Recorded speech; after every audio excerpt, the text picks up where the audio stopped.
जय श्री राम दोस्तों, जय जय श्री राम दोस्तों। आज की इस वीडियो में हम RH विक्टेकर के बारे में जानेंगे। तो चलिए वीडियो को शुरू करते हैं।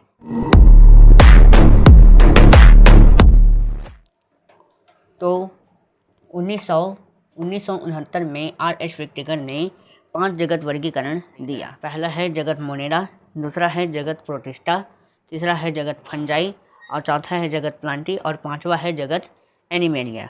तो जगत प्लांटी और जगत एनिमेलिया को ना कैरोलस लिनियस ने द्विजगत वर्गीकरण दे दिया था। ठीक है,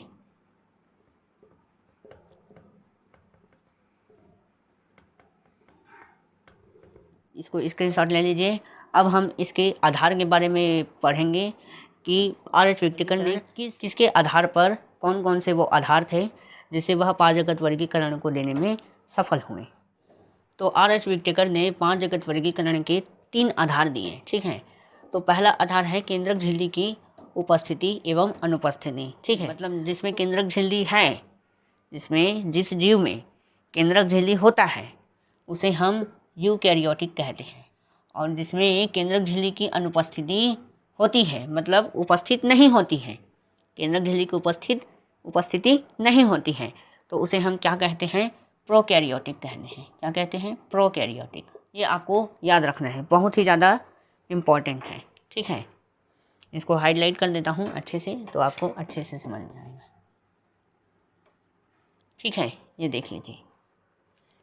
अब दूसरा जो आधार है संगठन का स्तर। ठीक है ना, मतलब एक कोशिकीय है वो जीव या बहुकोशिकीय है, जैसे कि युग्लिना है, पैरामीशियम है ना, अमीबा है, केचुआ है, ये सब एक कोशिकीय जीव हैं, है ना। बहुकोशिकीय में हम लोग आते हैं। तो वो कौन सा जीव जो एक कोशिकीय है, बहुकोशिकीय है, उसके आधार पर वर्गीकरण किया है विक्टेकर जी ने। ठीक है, तो देखिए तीसरा आधार पोषण प्राप्त करने की विधि। पोषण प्राप्त करने की विधि में 2 विधि हैं। मतलब पोषण प्राप्त मतलब भोजन को प्राप्त करने की, ग्रहण करने की, है ना, उसकी विधि 2 प्रकार की हैं, स्वपोषी हैं और विषमपोषी हैं। ठीक है, स्वपोषी और विषमपोषी को समझिए। स्वपोषी मतलब खुद से ही भोजन बनाते हैं, उसे स्वपोषी कहते हैं, और विषमपोषी जो खुद से भोजन नहीं बना पाते हैं। ठीक है, अब इसमें मनुष्य विषमपोषी हैं। कौन? मनुष्य। पेड़ पौधे जो होते हैं उनमें हरित लवक पाया जाता है, हरित लवक होता है, उसे क्लोरोप्लास्ट कहते हैं। उस क्लोरोप्लास्ट की उपस्थिति के कारण वह स्वपोषी मतलब प्रकाश संश्लेषण की क्रिया को, मतलब प्रकाश की जो सूर्य की जो प्रकाश की जो ऊर्जा है उसको ग्रहण करके वह भोजन बनाता है और उसे ग्रहण करता है। तो पेड़ पौधे क्या होते हैं? स्वपोषी। और जो मनुष्य और जीव जंतु बाकी सब जीव होते हैं वो क्या होते हैं? विषमपोषी होते हैं। लेकिन कुछ जीवाणु भी होते हैं, जैसे कि युग्लिना है, वो स्वपोषी और विषमपोषी दोनों होता है ना। और लेकिन वो स्वपोषी भी तो होता है ना, वो प्रकाश संश्लेषण की क्रिया द्वारा भी वह भोजन प्राप्त कर सकता है। ठीक है, तो इसी के आधार पर अब हम लोग उस चार्ट को देखेंगे जिसमें वर्गीकरण विक्टेकर ने वर्गीकरण दिया है। ठीक है, तो देखिए दोस्तों, सजीव 2 प्रकार के होते हैं, प्रोकैरियोटिक और यूकैरियोटिक। देखिए सजीव को समझिए। सजीव मतलब होता है जितने भी पूरे विश्व में, चाहे छोटे होए चाहे बड़े होए, पूरे विश्व के जितने भी सूक्ष्म जीव हैं, जो नहीं दिखते हैं, जो दिखते हैं, सब इसमें आ गया। अब सजीव 2 प्रकार के होते हैं, याद रखिए, 2 प्रकार के होते हैं, प्रोकैरियोटिक और यूकैरियोटिक। ठीक है, प्रोकैरियोटिक मतलब केंद्रक झिल्ली की अनुपस्थिति, केंद्रक झिल्ली नहीं है। थोड़ा कंफ्यूज लगता है लेकिन आपको याद रखना पड़ेगा। केंद्रक झिल्ली की अनुपस्थित है, इसलिए वह क्या है? प्रो है। ठीक है, अल्ट्रा प्रोमैक्स। केंद्रक झिल्ली नहीं है, ठीक है ना, इसलिए इसको क्या बोलते हैं? प्रोकैरियोटिक। याद रखना है। यूकैरियोटिक मतलब केंद्रक झिल्ली है, केंद्रक झिल्ली है, इसलिए इसको क्या बोलते हैं? यूकैरियोटिक बोलते हैं। ठीक है, 2 प्रकार के हो गए। अब देखिए प्रोकैरियोटिक में एक कोशिकीय वाले जीव आते हैं। मतलब अगर कोई जीव प्रोकैरियोटिक है मतलब वह सिर्फ और सिर्फ एक कोशिकीय है। कितना कोशिकीय है? सिर्फ एक कोशिकीय है। ठीक है, अब वो एक कोशिकीय में कौन आ गया? मोनेरा। 5 जगत वर्गीकरण दिया है, उसमें पहला जगत मोनेरा था। ठीक है ना, तो ये जगत मोनेरा है ना। तो जगत मोनेरा कौन है, जिसमें एक वो जंतु जो एक कोशिकीय होता है और प्रोकैरियोटिक होता है। ये दोनों के गुण किस में दिखते हैं, मोनेरा में दिखते हैं। अब ये मोनेरा में कौन से वाले जंतु आते हैं, तो उदाहरण में जीवाणु और है बैक्टीरिया, ठीक है। ये जो यूकैरियोटिक है, यूकैरियोटिक 2 प्रकार का होता है, एक कोशिकीय होता है और बहुकोशिकीय होता है, याद रखना है, ठीक है। यूकैरियोटिक कितना प्रकार का होता है, ठीक। प्रोकैरियोटिक एक ही प्रकार का होता है, एक कोशिकीय, लेकिन यूकैरियोटिक 2 प्रकार का होता है, एक कोशिकीय भी होता है और बहुकोशिकीय भी होता है, ठीक है। अगर कोई जंतु एक कोशिकीय है और यूकैरियोटिक है तो वह प्रोटिस्टा होगा। प्रोटिस्टा में क्या आता है, अमीबा इसका उदाहरण है। और बहुकोशिकीय में ना, बहुकोशिकीय को फिर इसी में यूकैरियोटिक है अगर वो जीव और बहुकोशिकीय है तो उसमें 2 प्रकार का होगा, कोशिका भित्ति नहीं होगा और कोशिका भित्ति होगा, तो उसको हम समझते हैं। स्क्रीनशॉट ले लीजिए, इसके बाद का प्रोसेस हम बताएंगे अभी, ठीक है। देखिए, बहुकोशिकीय जो जंतु यूकैरियोटिक है और बहुकोशिकीय है ना, वो 2 प्रकार के होते हैं। यूकैरियोटिक बहुकोशिकीय जो जंतु होते हैं वो 2 प्रकार के होते हैं। कौन कौन से, कोशिका भित्ति जो होता है वो और कोशिका भित्ति नहीं होता है वो। देखिए, अब मैं आपको बताया था कि केंद्रक झिल्ली की अनुपस्थिति होती है तो प्रोकैरियोटिक और केंद्रक झिल्ली की उपस्थिति होती है तो यूकैरियोटिक। अब सर आप बोल रहे हो कि यहाँ पास तो कोशिका भित्ति को, देखिए केंद्रक झिल्ली और कोशिका भित्ति में अंतर होता है। आप कोशिका वाले चैप्टर को पढ़िएगा तो आपको पूरा समझ में आ जाएगा। कोशिका भित्ति अलग होता है, केंद्रक झिल्ली अलग होता है। कोशिका भित्ति मतलब होता है कि कोशिका के आवरण में कोशिका, देखिए मैं बता देता हूँ अच्छे से। हमारा जो शरीर है कोशिका से मिलके बना है। मान लो हमारा कोशिका ऐसा है, देखिए देख रहे हैं ना, हाँ। अब इसमें ना ये कोशिका है, ये कोशिका है। कोशिका के अंदर में ना केंद्रक होता है जिसे न्यूक्लियस कहते हैं। इस केंद्रक में एक आवरण होता है जिसे केंद्रक झिल्ली कहते हैं, ठीक है। और कोशिका भित्ति बोल रहा है इसमें, मतलब ये पूरा कोशिका जो है ना, ये कोशिका, इसमें एक ठोक लेयर है, ऐसे पूरा लेयर है, उसको बोल रहा है कोशिका भित्ति, समझे। तो कोशिका भित्ति होता है, मतलब मछली और मनुष्य में कोशिका भित्ति होता है, ठीक है।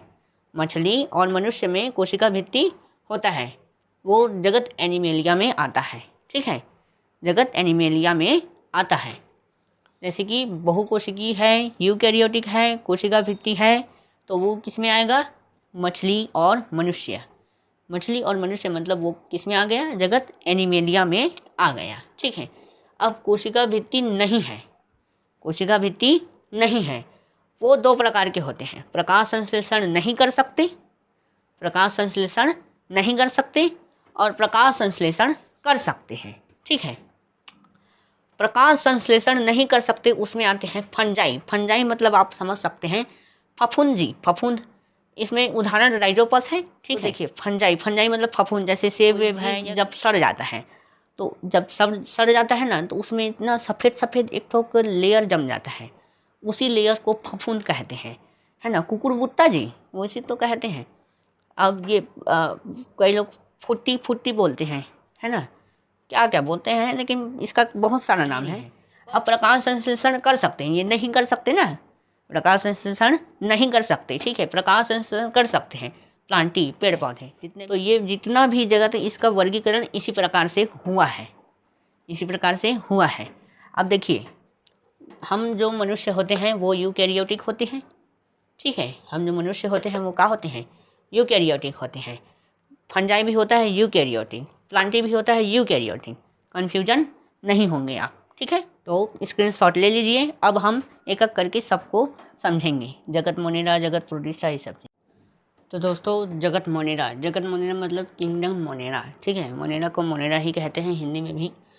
और देखिए, एक कोशिकीय होता है मोनेरा जो होता है। मोनेरा वाले जो जीव होते हैं वो क्या होते हैं, एक कोशिकीय।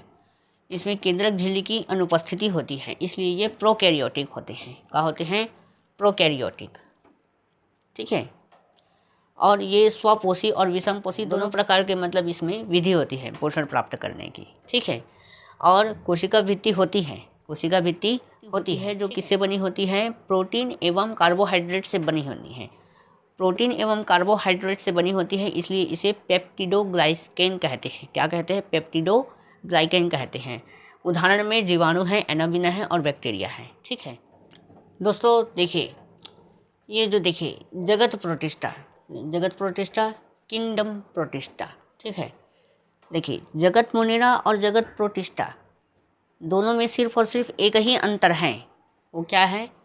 वो तो जगत मोनेरा जो होता है वो प्रोकैरियोटिक होता है और ये क्या है? यूकैरियोटिक है। बस बाकी सब पूरा सेम रहेगा दोस्तों। भी एक कोशिकी होता है और स्वपोषी होता है, विषमपोषी होती है। दो प्रकार की विधि होती है। ठीक है, स्वपोषी के द्वारा भी वह भोजन ग्रहण कर सकता है, विषमपोषी के द्वारा भी वह पोषण प्राप्त कर सकता है। और ये देखिए उदाहरण में अमीबा हो गया, पैरामीशियम हो गया, यूग्लिना हो गया।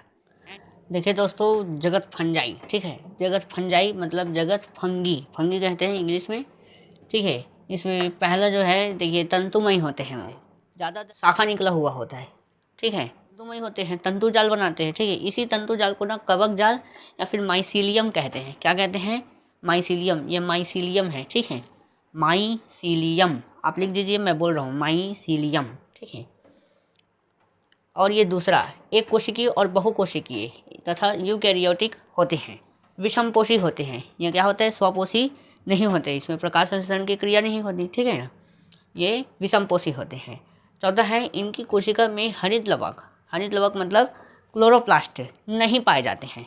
हरित लवक एवं क्लोरोप्लास्ट नहीं पाए जाते हैं। ठीक है, याद रखना है।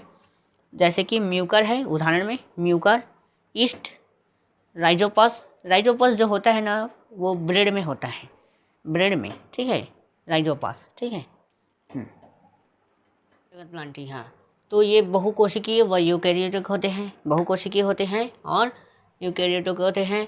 हरित लवक पाया जाता है मतलब क्लोरोप्लास्ट उपस्थित होता है। ठीक है, और स्वपोषी होते हैं। क्या होते हैं? स्वपोषी।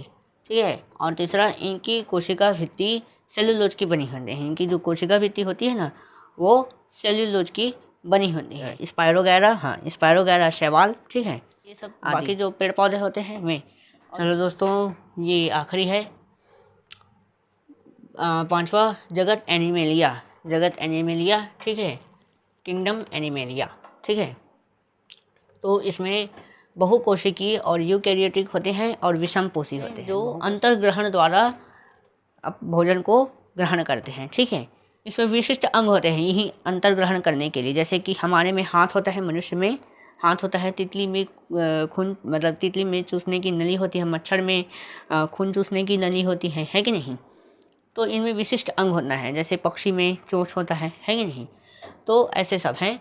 और ये हरित लवक नहीं पाया जाता है, इसलिए ये विषमपोषी होते हैं। ठीक है ना, हरित लवक नहीं पाया जाता है ना भैया, इसलिए ये क्या होते हैं? विषमपोषी होते हैं। ठीक है, और तीसरा है इनमें कोशिका भित्ति नहीं पाया जाता है, कोशिका भित्ति भी नहीं पाई जाएगी। ठीक है, और चौथा है प्रचलन अंग पाए जाते हैं, प्रचलन अंग पाए जाएंगे। जैसे हमारे मनुष्य में ऐसे पैर होते हैं। ठीक है, पक्षी में पंख होते हैं जिसके द्वारा उड़कर यहाँ से वहाँ, एक जगह से दूसरी जगह वहाँ जाती आती हैं, यही प्रचलन कहलाता है। ठीक है, उदाहरण में जीव जंतु, जितने भी जानवर हैं, जितने भी जीव जंतु हैं, छिपकली, मेढक, सांप, मछली, कुत्ता, बिल्ली, भैंसा, भैंसी, और तब तक के लिए जय श्री राम, जय हिंद।